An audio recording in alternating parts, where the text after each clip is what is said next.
منتاش نے فوراً اپنی تلوار سے کچھ گھاس کاٹی اور تموچن کے سر پر ڈال دی جو پانی سے باہر دکھائی دے رہا تھا۔ اس کے بعد جب کنارے سے ہٹ کر تلاش کرنے والے ناکام لوٹ آئے، منتاش ان کے ساتھ آگے بڑھ گیا۔ تموچن بے حس و حرکت وہیں پڑا رہا، حالانکہ برف جیسا سرد پانی سرما میں اس کے لیے اذیت دہ ثابت ہو رہا تھا۔ کافی دیر اس کا تعاقب کرنے والے واپس چلے گئے تو وہ باہر آ گیا۔ لکڑی کا کنگ ابھی تک اس کے گلے میں تھا اور وہ نڈھال ہو رہا تھا۔ کنارے سے تھوڑی دیر تک وہ ایک جگہ لیٹا رہا۔ جب اس کے حواس درست ہوئے تو اس نے ایک انتہائی سخت فیصلہ کیا۔ وہ جانتا تھا کہ لکڑی کا بھاری کنگ اٹھائے وہ پیدل اپنے قبیلے میں نہیں پہنچ سکتا تھا، لہٰذا وہ اٹھا اور تائجوت قبیلے کی طرف چل پڑا۔ رات گہری اور سنسان تھی، ہر طرف ویرانی اور سکوت تھا۔ تیز برفانی ہوائیں ہر شے کو یخ کرتی جا رہی تھی۔ ایسے میں تموچن تائجوت قبیلے کے اندر منتاش کے خیمے میں داخل ہوا۔ اس نے دیکھا کہ منتاش جاگ رہا تھا، اس کی بیوی جوبانی بھی جاگ رہی تھی۔ دونوں اکٹھے بیٹھے تھے اور ان کے سامنے آتش دان میں آگ جل رہی تھی۔ منتاش کی گود میں اس کا بیٹا یسوتائی بیٹھا جاگ رہا تھا اور جوبانی کی گود میں ایک ننھی سی بچی سو رہی تھی۔ تموچن کو دیکھتے ہی منتاش چونک کر اٹھ کھڑا ہوا۔ تیزی سے وہ آگے بڑھا اور تموچن کو پکڑ کر آتش دان میں جلتی ہوئی آگ کے پاس لا کر بٹھاتے ہوئے کہا، تم نے یہاں آ کر شدید غلطی کی ہے تموچن۔ اگر تم تھوڑی دیر اور نہ آتے تو میں تمہاری طرف جا چکا ہوتا۔ میں تمہیں سواری کے لیے کوئی گھوڑا پہنچانا چاہتا تھا تاکہ تم بآسانی یہاں سے واپس جا سکو۔ تم نے محافظ کو مار کر بھاگنے میں بھی غلطی کی، کیونکہ میں خود تمہاری رہائی کا سامان کر رہا تھا۔ تموچن نے انتہائی بے بسی سے کہا، میں تمہارا ممنون ہوں منتاش کہ تم میرے متعلق ایسی سوچیں رکھتے ہو۔ پھر اس نے گلے میں لٹکتے ہوئے چوبی کنگ کی طرف اشارہ کرتے ہوئے کہا، مجھے اس کنگ نے مجبور اور بے بس کر رکھا ہے، کسی طرح سے اس سے میری جان چھڑاؤ۔ میں یہ سوچ کر اس طرف آیا تھا کہ جوبانی بہن سو رہی ہوگی اور تم جاگتے ہوگے، لہٰذا میں تم سے مدد کی درخواست کروں گا، لیکن اب میں جوبانی بہن کی موجودگی میں محسوس کر رہا ہوں کہ میں نے یہاں آ کر غلطی کی ہے۔ منتاش نے جوبانی کی حقیقت واضح کرتے ہوئے کہا، تموچن تم فکر مند نہ ہو، تمہیں اب جوبانی سے کوئی خطرہ نہیں ہے۔ جوبانی پہلے میری بیوی ہے اور بعد میں ترغتائی کی بیٹی اور تائجوت قبیلے کی فرد، اور پھر اب یہ مسلمان ہے، لہٰذا تائجوت سے اس کا کوئی تعلق برائے نام ہی ہے۔ اگر تم میری غیر موجودگی میں بھی آتے تو جوبانی تمہاری مدد ضرور کرتی۔ جوبانی نے خود بھی بولتے ہوئے کہا، ہاں میں ضرور ایسا کرتی جیسا میرے شوہر منتاش کہہ رہے ہیں۔ تموچن میرے بھائی، حیرت ہے تم مجھے بہن بھی کہتے ہو اور مجھ پر اعتماد اور بھروسہ بھی نہیں ہے۔ تموچن نے شرمندہ ہوتے ہوئے کہا، بس اب میرے خدشات جاتے رہے ہیں میری بہن، مجھے اور ملامت زدہ نہ کرو۔ جوبانی کچھ کہنا چاہتی تھی پر خاموش رہی، کیونکہ منتاش نے آگے بڑھ کر تموچن کو کنگ سے آزاد کرنا شروع کر دیا۔ کنگ علیحدہ کر کے منتاش نے اس کے ٹکڑے کیے اور آتش دان میں ڈال دیے۔ پھر اس نے تموچن کو آگ کے پاس بٹھایا اور اس کے سامنے کھانا رکھا۔ تموچن نے پیٹ بھر کر کھانا کھایا۔ جوبانی نے گود میں سوئی ہوئی بچی کو آگ کے پاس لٹا دیا اور کھانے کے خالی برتن اٹھا کر ایک طرف رکھ دیے۔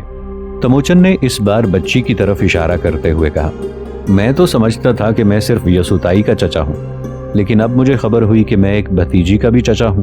منتاش نے مسکراتے ہوئے کہا، یہ میری بیٹی ابھی چند یوم کی ہی ہے، ابھی ہم لوگوں نے اس کا نام بھی نہیں رکھا۔ یورت کے اندر چند ثانیوں تک خاموشی طاری رہی۔ پھر منتاش نے تموچن کو مخاطب کرتے ہوئے پوچھا، تائجوت سے بچنے کے لیے اب تمہارے پاس کیا لاہ عمل ہے؟ تموچن نے اپنی گردن سیدھی کی اور کہا، مجھ سے ہمدردی رکھنے والی دو قوتیں ایسی ہیں جن سے مدد حاصل کر کے میں تائجوت قبیلے کو اپنے سامنے زیر کر سکتا ہوں، پر میں ایسا پسند نہیں کروں گا۔ میں خود اپنے ان حالات پر قابو پاؤں گا۔ پہلی قوت جس سے میں مدد حاصل کرتا ہوں وہ ایک وحشی قبیلہ ہے جس کے سردار منلیک کی بیٹی بورتائی سے میری منگنی ہو چکی ہے۔ میں منلیک سے مدد حاصل کر کے تائجوت کو زیر کر سکتا ہوں۔ دوسری قوت جس سے میں تائجوت کے خلاف مدد حاصل کر سکتا ہوں وہ ہمارے جنوب مغرب میں بسنے والے قرابت ترکوں کا سردار تغرل ہے۔ وہ بڑا طاقتور اور ذی اثر سردار ہے۔ تغرل نے میرے باپ یسوکائی کے ساتھ رفاقت کی سوگند کھا رکھی ہے اور پھر جام پیا تھا، اور اس سوگند کے پیمان سے تغرل اور میرا باپ یسوکائی ایک دوسرے کے بھائی بن گئے تھے، اور اس ناطے سے مجھے یہ حق پہنچتا ہے کہ میں ضرورت کے وقت اپنے اس منہ بولے چچا کے پاس جاؤں اور اس سے اپنے دشمنوں کے خلاف مدد حاصل کروں، پر میں ایسا بھی نہیں کروں گا۔ تموچن کہتے کہتے خاموش ہو گیا، کیونکہ خیمے کے باہر ذرا فاصلے پر کھٹکا ہوا تھا۔ منتاش چونک کر اٹھ کھڑا ہوا اور تموچن کا بازو پکڑ کر اس نے سرگوشی میں کہا، میرے ساتھ آؤ، ایسا لگتا ہے باہر منڈلاتے ہوئے خطرات اس طرف آ رہے ہیں۔ وہ تموچن کو اپنے خیمے کے پچھواڑے میں لے گیا۔ وہاں اون سے بھرا ہوا ایک چھکڑا کھڑا تھا۔ منتاش نے کہا، اس اون کے اندر گھس کر لیٹ جاؤ، جب خطرہ ٹل گیا تو میں تمہیں نکال لوں گا۔ تموچن اون میں گھس کر لیٹ گیا۔ وہ کوئی آرام دہ جگہ تو نہ تھی، تاہم اون کی وجہ سے وہاں وہ سردی سے ضرور بچ سکتا تھا۔ منتاش دوبارہ اپنے یورت کے اس کمرے میں آیا اور سرگوشی میں اس نے جوبانی سے کہا، جوبانی فوراً لیٹ جاؤ تاکہ رات کے اس پہر میں ہمارے جاگنے کے باعث کوئی ہم پر شک نہ کرے۔ جوبانی فوراً اپنی بچی کے ساتھ لیٹ گئی۔ منتاش بھی آتش دان کے قریب لیٹ گیا اور اس نے بیٹے یسوتائی کو اپنے ساتھ لپٹا لیا۔ تھوڑی دیر بعد جب یورت کے اندر کھٹکا ہوا تو منتاش یوں چونک کر اٹھ بیٹھا جیسے گہری نیند سے جاگا ہو، تاہم جوبانی اور دونوں بچے اسی طرح سوئے رہے۔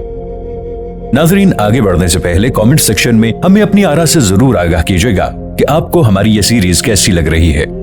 میں ہوں طاہر عبید چودھری۔ آئندہ آنے والی اقساط سے باخبر رہنے کے لیے ہمارے چینل کو سبسکرائب کر لیں اور ساتھ موجود بیل آئیکن کو ضرور کلک کر لیں۔ شکریہ۔ منتاش نے دیکھا کہ چند مسلح جوان یورت میں داخل ہوئے تھے۔ اس نے تحکمانہ انداز اور کھردرے لہجے میں پوچھا، تم لوگ کون ہو اور کیوں رات کے اس پہر میرے یورت میں داخل ہوئے ہو؟ یورت میں داخل ہونے والے مسلح تائجوتوں میں سے ایک نے معذرت طلب کرتے انداز میں جواب دیا، ہم آپ ہی کی سلامتی کی خاطر آپ کے یورت میں داخل ہوئے۔ سردار ترغتائی کو شک ہو گیا ہے کہ منگول جوان جو قیدی بنا کر خیمے میں رکھا گیا تھا، پہرے دار کو مار کر کہیں بھاگ نہیں گیا بلکہ ہمارے خیموں کے اندر ہی کہیں چھپ گیا ہے۔ اس کی پہچان یہ ہے کہ اس کے گلے میں چوبی کنگ ہے۔ سردار ترغتائی نے منگولوں کی طرف جانے والی ندی کے کنارے کنارے مسلح جوان کھڑے کر دیے ہیں تاکہ وہ منگول جوان اگر موقع پا کر بھاگنے کی کوشش بھی کرے تو پکڑا جائے، اور ہمیں سردار نے آپ کی سلامتی کی خاطر آپ کے یورت کی طرف بھیجا ہے تاکہ ہم یورت کی تلاشی لیں اور آپ کی حفاظت کو یقینی بنائیں کہ کہیں منگول جوان تموچن آپ کے خیمے کے اندر داخل ہو کر آپ اور آپ کے بیوی بچوں کو نقصان نہ پہنچائے۔ منتاش جواب میں بالکل خاموش رہا۔ ان مسلح جوانوں نے یورت کو دیکھا، پھر پشت کی طرف سے باہر نکلے۔ ان میں سے کچھ نے احتیاط کی خاطر اپنے نیزے اون سے بھرے اس چھکڑے میں مارے جس میں تموچن چھپا ہوا تھا۔ اس کے بعد وہ وہاں سے چلے گئے۔ ان کے جاتے ہی جوبانی اٹھ کر بیٹھ گئی اور منتاش کی طرف دیکھتے ہوئے بولی، ہماری حفاظت کا تو صرف بہانہ تھا، ورنہ میرے باپ نے یہ جوان ہمارے یورت کی تلاشی لینے کو بھیجے ہیں۔ اسے شک ہوا ہوگا کہ تموچن نے ضرور آپ کے پاس پناہ لی ہوگی۔ میں اپنے باپ کو خوب جانتی ہوں، وہ بڑا منتقم مزاج اور شکی انسان ہے۔ آپ اس کی طرف سے انتہائی محتاط رہیں ورنہ وہ مجھے اور آپ کو اور ہمارے بچوں کو بھی۔ منتاش نے آگے بڑھ کر فوراً جوبانی کے منہ پر ہاتھ رکھ دیا اور کہا، خاموش رہو جوبانی، اس وقت ایسی گفتگو نہ کرو جس سے ہمارے لیے خطرات اٹھ کھڑے ہوں۔ جوبانی خوفزدہ سی ہو کر خاموش ہو گئی۔ ننا یسوتائی آنکھیں کھولے بڑے انہماک سے اپنے ماں باپ کی طرف دیکھ رہا تھا اور ان کی گفتگو سن رہا تھا۔ منتاش نے اس بار انتہائی مدھم سرگوشی میں جوبانی سے کہا، آؤ تھوڑی دیر کے لیے لیٹ جائیں، پر سونا نہیں۔ جب دیکھیں گے کہ لوگ سو گئے ہیں اور قبیلے کے یورتوں کے اندر تموچن کی تلاش کا سلسلہ بند ہو گیا ہے تو ہم تموچن کو یہاں سے نکال دیں گے۔ جوبانی نے سر ہلا کر اس کی ہاں میں ہاں ملائی۔ پھر دونوں میاں بیوی آتش دان کے پاس لیٹ گئے۔ اس تنور نما آتش دان کی وجہ سے رات کا وہ حصہ خوب گرم ہو رہا تھا۔ صبح طلوع ہونے سے تھوڑی دیر پہلے تک منتاش اور جوبانی لیٹ کر جاگتے رہے اور ماحول کے تبدیل ہونے کا انتظار کرتے رہے۔ جب انہوں نے اندازہ لگا لیا کہ اب لوگ سو گئے ہیں اور یورتوں کے اندر تموچن کی تلاش کا سلسلہ بند ہو گیا ہے تو منتاش اٹھ کر خیمے کی پشت کی طرف گیا۔ جوبانی بھی اٹھ کر اس کے ساتھ گئی اور خیمے کے سامنے والے حصے میں پردے کی اوٹ میں کھڑی ہو کر باہر کا جائزہ لینے لگی۔ منتاش چھکڑے کے پاس آیا اور اون کو ہٹا کر تموچن کو وہاں سے نکالنا چاہتا تھا کہ رک گیا۔ وہاں سے تھوڑا ہٹ کر وہ گارے اور سرکنڈوں کے بنائے اپنے استبل میں داخل ہوا اور سرخ رنگ کی ایک گھوڑی پر زین ڈالی۔ پھر وہ اپنے یورت سے کھانے کی اشیاء نکال کر زین سے لٹکتی خرجینوں میں بھرنے لگا۔ اس کام سے فارغ ہو کر وہ پھر چھکڑے کے پاس آیا اور وہاں کھڑے ہو کر اس نے سرگوشی کے ساتھ کہا، تموچن، میرے عزیز، میرے بھائی، باہر آ جاؤ، میں منتاش ہوں۔ خطرات اب ٹل گئے ہیں، لہٰذا تم جان بچا کر یہاں سے نکلنے والی بات کرو۔ تموچن فوراً اون سے نکل کر چھکڑے سے نیچے اتر گیا۔ منقاش نے دیکھا وہ کچھ لنگڑا رہا تھا، لہٰذا اس نے فوراً پوچھ لیا، یہ تم لنگڑا کر کیوں چل رہے ہو؟ تموچن نے کہا، جب رات کے وقت مسلح محافظ میری تلاش میں تمہارے یورت میں داخل ہوئے تھے اور تم نے مجھے یہاں اون کے اندر چھپا دیا تھا، تو تمہارے خیمے کی پشت کی طرف سے باہر نکلتے ہوئے وہ اس چھکڑے کے پاس آئے تھے اور احتیاطاً میری تلاش میں ان میں سے کچھ نے اس اون کے اندر نیزے دے مارے تھے۔ ان میں سے ایک نیزے کی انی میری ٹانگ کو خراشتی ہوئی نکل گئی۔ وہ تو اچھا ہوا کہ زخم گہرا نہیں آیا۔ میں نے اس وقت اپنا منہ بند کر لیا تھا اور کوئی آواز پیدا نہ ہونے دی، لہٰذا وہ لوگ مطمئن ہو کر چلے گئے۔ منتاش نے کہا، لاؤ میں تمہاری مرہم پٹی کر دوں۔ منتاش کے کندھوں پر پیار سے ہاتھ رکھتے ہوئے تموچن نے کہا، اس کی ضرورت نہیں، ان کے جانے کے بعد میں نے زخم صاف کر کے اس پر پٹی باندھ دی تھی، اور پھر یہ زخم میرے لیے تکلیف کا باعث بھی نہیں ہے۔ ہاں، چھکڑے کے اندر کچھ اون خون آلود ضرور ہو گئی ہے، وہ وہاں سے ہٹا دینا تاکہ کسی کو کوئی شک نہ گزرے۔ منتاش نے کہا، تم فکر نہ کرو، صبح ہوتے ہی میں وہ خون آلود اون یہاں سے ہٹا کر آتش دان میں ڈال دوں گا۔ اتنی دیر میں جوبانی بھی وہاں آ گئی اور اس نے کہا، اس وقت چاروں طرف سکون اور خاموشی ہے، لوگ گہری نیند سو چکے ہیں۔ تموچن، میرے بھائی، تم یہاں سے نکل بھاگو، یہ بہترین موقع ہے۔ اگر یہ ہاتھ سے جاتا رہا تو پھر تمہارے لیے خطرات ہی خطرات اٹھ کھڑے ہوں گے۔ جوبانی کے خاموش ہونے پر منتاش نے کہا، تموچن میرے بھائی، میں نے اپنی ایک سرخ رنگ کی تیز رفتار گھوڑی تمہارے لیے تیار کی ہے۔ اس پر میں نے زین کس دی ہے اور زین کے ساتھ بندھی 4 بڑی بڑی خرجینوں کے اندر میں نے کھانے کی اشیاء بھر دی ہیں۔ یہ خوراک اس قدر ہے کہ تمہارے گھر بھر کے افراد کے لیے کئی روز تک کام دے سکتی ہے۔ تم میرے ساتھ استبل میں آؤ اور یہاں سے کوچ کر جاؤ۔ منتاش اسے لے کر استبل میں آیا، جوبانی بھی ان کے ساتھ تھی۔ وہاں منتاش نے اپنی سرخ گھوڑی کھولی اور اس کی لگام تموچن کو تھماتے ہوئے اس نے کہا، یہ گھوڑی سنبھالو اور یہاں سے نکل جاؤ۔ یہ گھوڑی ایسی تیز رفتار ہے کہ تائجوت کا کوئی آدمی اس کی گرد کو بھی نہیں پا سکے۔ تموچن نے گھوڑی کی لگام تھام لی اور پیار سے اس کی گردن پر ہاتھ پھیرنے لگا۔ منتاش نے پھر کہا، اور سنو تموچن، یہاں سے نکلنے کے بعد ندی کنارے والا راستہ اختیار نہ کرنا۔ اس طرف راستے پر ترغتائی نے اپنے محافظ بٹھا رکھے ہیں۔ تم بے راہ ویرانوں سے ہو کر اپنی منزل کی طرف نکل جانا۔ اور سنو، اپنی ماں اور بھائیوں سے میرا سلام کہنا، میری ہمدردیاں ہمیشہ تمہارے ساتھ رہیں گی۔ اب تم یہاں سے کوچ کر جاؤ۔ تموچن گھوڑی پر سوار ہوا اور اسے ایڑ لگا دی۔ منتاش اور جوبانی اپنے یورت کی طرف چلے گئے۔ دوسرے روز صبح ہی صبح تموچن اس جگہ پہنچا جہاں کبھی ان کی خیمہ گاہ تھی۔ اس نے دیکھا کہ خیمہ گاہ کو تو تائجوت لوٹ کر لے گئے تھے اور اب وہاں خاک اڑ رہی تھی، تاہم لٹے پٹے منگول ابھی تک وہاں اپنے خیموں کے اندر پڑے تھے۔ جب تموچن ان خیموں کے اندر پہنچا اور اس نے منگولوں کو اپنے تائجوت کے ہاتھوں گرفتار ہونے اور پھر وہاں سے فرار ہونے کی داستان سنائی تو وہ اس سے بے حد متاثر ہوئے۔ پھر تموچن کی بہادری اور شجاعت کی داستانیں ایک خیمے سے دوسرے خیمے میں منتقل ہونے لگی۔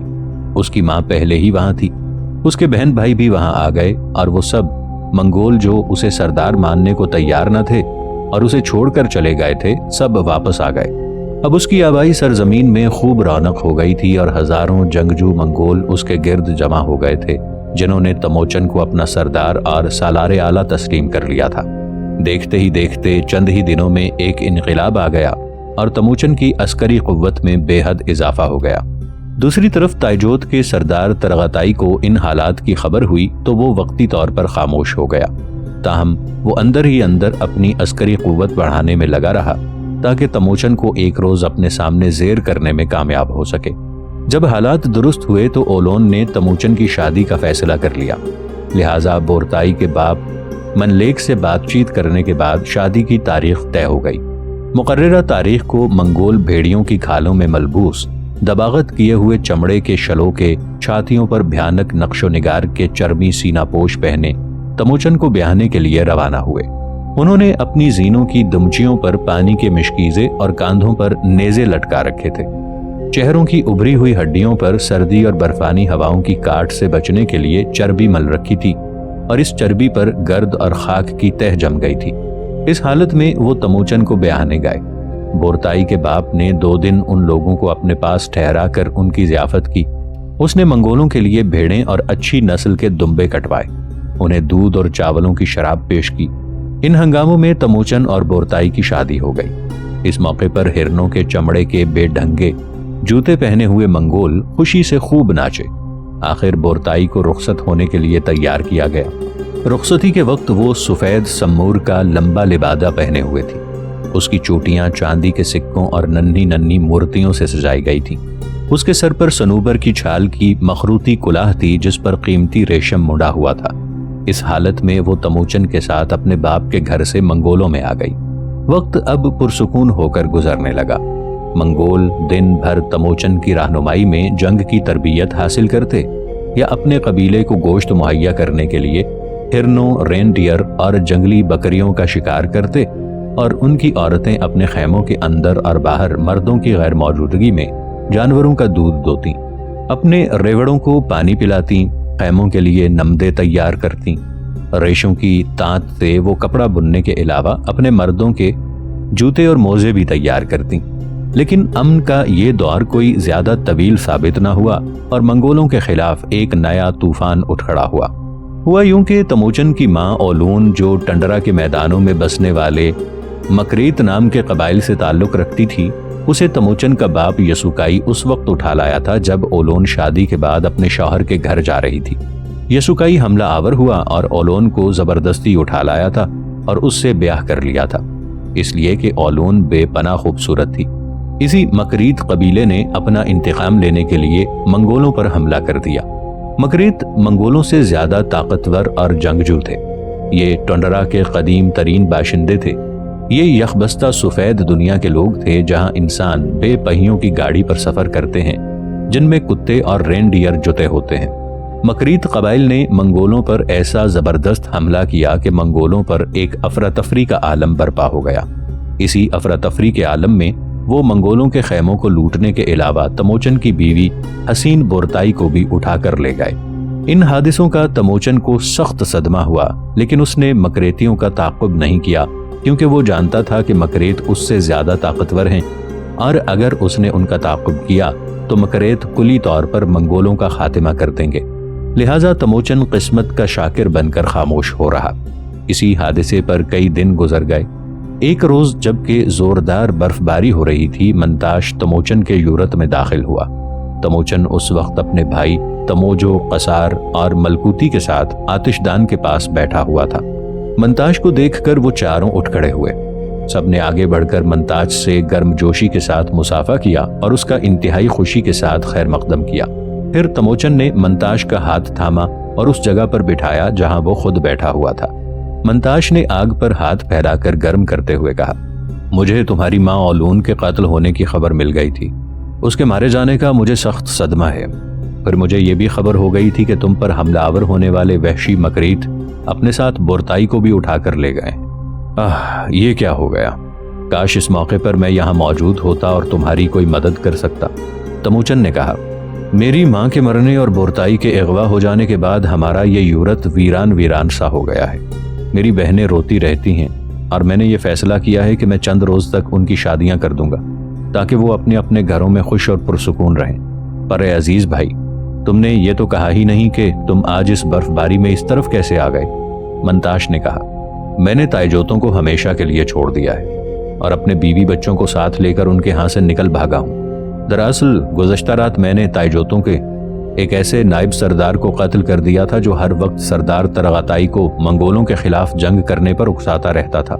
گو رات کے وقت میں نے اسے قتل کر کے زمین کے اندر دبا دیا تھا۔ پھر بھی میں اپنے بیوی بچوں کے ساتھ وہاں سے اس لیے نکل بھاگا ہوں کہ بہرحال ایک روز اس کے قتل کا شک مجھ پر ہی کیا جائے گا، کیونکہ میرے اور اس کے درمیان ہمیشہ تلخ کلامی اور لڑائی جھگڑے کی گفتگو ہوا کرتی تھی۔ تموچین نے اس بار تشویش کا اظہار کرتے ہوئے پوچھا، لیکن اے میرے عزیز بھائی، آپ میری بہن جوبانی، یسوتائی اور بچی کو کہاں چھوڑائے ہیں؟